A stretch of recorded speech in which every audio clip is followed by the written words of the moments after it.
Welcome back to my Dragon Prince and Avatar channel that has not made a lot of Dragon Prince and Avatar videos lately because there has not been a lot of new information revealed about those franchises in the last couple years. Instead, we are going to be talking about Amphibia, a fascinating show I have been falling in love with throughout this past year, and we are going to be talking about Sasha, a character I am deeply fascinated by. She has been set up at the start of Season 3 as the one who is going to have to rally the forces of Amphibia together against Andreas. And I really want to see how this allows her to really put to use those leadership skills she's always had, and her genuine compassion and selflessness, which she has also always had, even if it doesn't come out well, and to really demonstrate that she has overcome her controlling tendencies that have expressed themselves toward not just Anne and Marcy, but toward the Toads, for instance. She's going to demonstrate the person she has become in leading the forces of Amphibia in the fight for justice and against the takeover of the world, which is fascinating. Now, of course, by the end of the show, I assume that all our three heroines will have to pool their energies and powers and ambitions together in order to defeat the forces of pure evil. That's usually how these kinds of things work, although I'd be happy to be proved wrong. But as of now, as of the start of Season 3, Sasha is the only one who is in position to actually help the people of Newtopia and the people of the world of Amphibia as a whole. Anne is in California, and based on comments Brawley has made about Season 3, she is going to be spending a good portion of this season in California, leaving Sasha as the only one who's not in another world or being used as a vessel for a creature of darkness and malice, as Marcy is being used as. Marcy met a tragic fate at the end of Season 2, as I'm sure we are all very aware. All her dreams of having the three of them live peacefully and excitedly traveling around to different worlds culminated in her losing the trust of the two people she cares the most about and being stabbed in the back, literally, by the person she had invested all her love and affection in as a kindly father figure. Wonderful. So it all comes down to Sasha. Now, if you are one of those people who still continues to think that Sasha is basically a bad person, this prospect might be horrifying to you, but as a fan of Sasha who has loved where the show has taken her character, I think we have every reason to trust her and believe in her. A lot of people have been considering whether Sasha is going to be redeemed, but in my mind that is and always has been the wrong question to ask, and it really speaks to this moralistic Manichaeanism I see a lot in fandom, where characters are either good, they're bad, or they're bad, but they're on the process to becoming good. Characters in this fandom worldview can't exist in between these two poles of good and evil, but it's only when they're either on the way to becoming good or on the way to becoming evil. The fact that most people fall vastly in between these two poles is not something that I think fandom is really equipped to deal with. It tends toward extremes, whereas the best art tends toward nuance and gradation. Most well-written characters aren't purely good or purely evil, or even purely on the road to becoming good from being evil. They're just ordinary people who have positive qualities and negative qualities.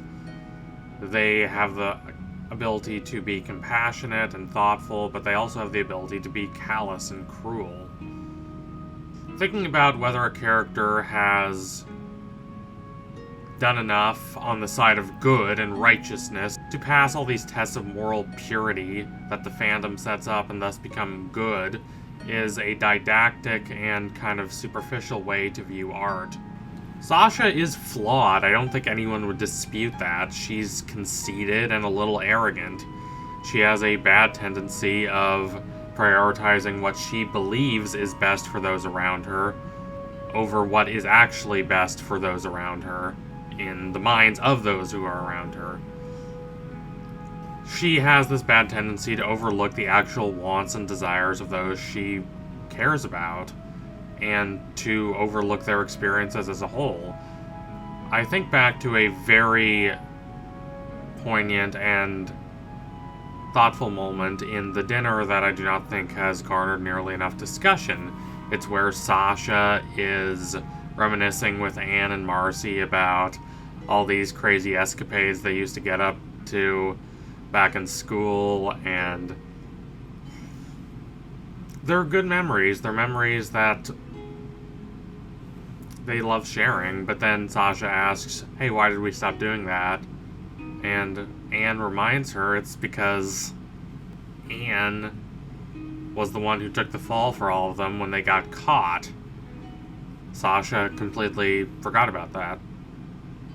To the extent that Sasha is flawed, it's usually in moments like this. I mean, I do not think times like when she tried to kill Sprig in a fit of rage are really indicative of her character as a whole. She was in a very desperate place then, and to be quite frank, she was kind of reasonably upset that her best friend chose a bunch of frogs she had only known for a couple months over her best friend since childhood. I'd be angry too, even though Sasha, of course, should not express it in such a violent way. But I think Sasha's real flaws are in these little moments where she just has such a blinkered viewpoint that she doesn't always understand the perspectives of other people.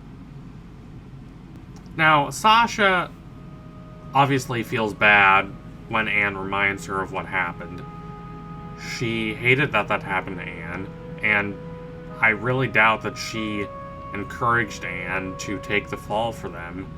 Sasha, despite what she might appear to be at first, is not really the kind of person who wants others to take the fall for her. If anything, she likes viewing herself as this kind of very heroic figure who will bear the burdens of everyone in the group.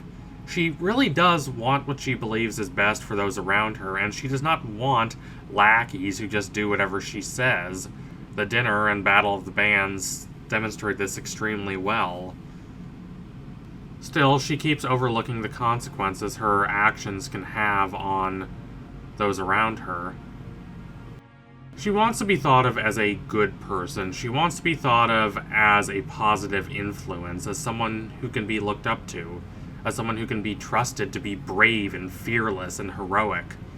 She wants to be thought of as a reliable and caring friend, and this is why she's willing to die at the conclusion of Reunion.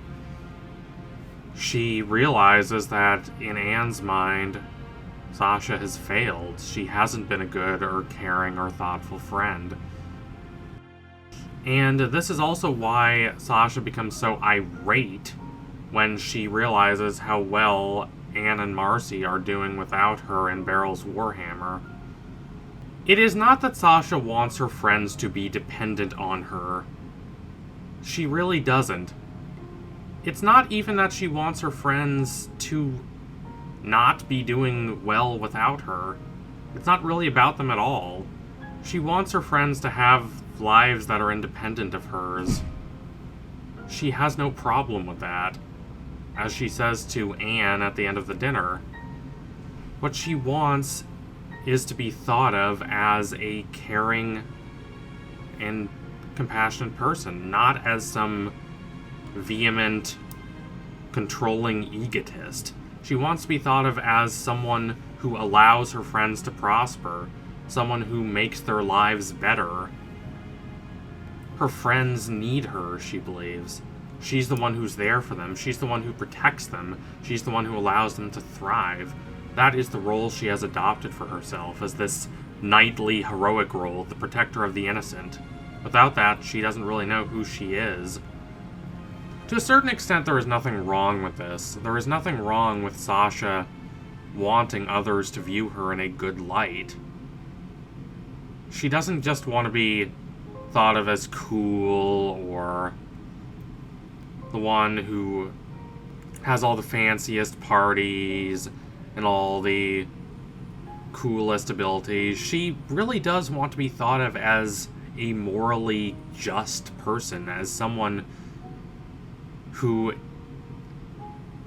may not be perfect, but who is always there to defend the helpless, defend those who need a strong, bold, strategic person like her to make their lives better. But she does take this a little too far. A lot of people have speculated about Sasha's childhood, and to a certain extent these speculations are overdone, but whatever the truth is, it is the case that Sasha really invests a lot of her own self-worth in the idea that she is this morally just and morally good person.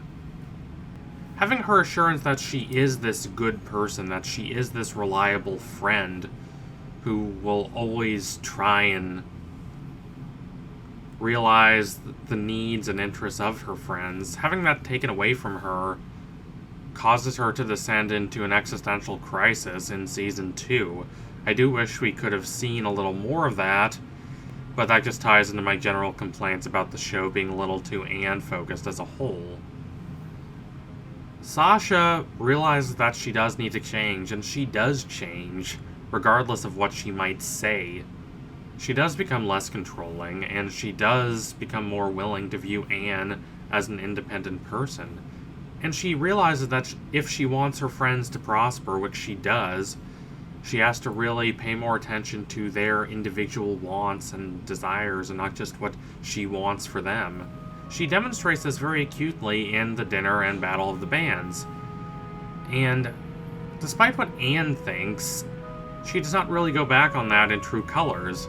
She's just caught in a really difficult position between her human friends that she wants to help, she believes, go back to their world, and the toads that she has pledged her allegiance to, and who really trust her. And those toads reasonably feel that they're being a bit neglected by the Newt hierarchy and thus want to overthrow that hierarchy and establish themselves in power. This is a perfectly reasonable complaint, and Sasha wants to help them.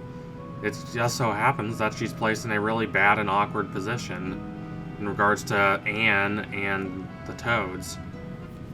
But as a whole, her selflessness, her compassion, and her desire to put herself in harm and in difficult situations in order to fight for what she believes is right and good and beneficial to those around her, all of these are good qualities, and they've become unshackled by her controlling nature as she has grown throughout Season 2.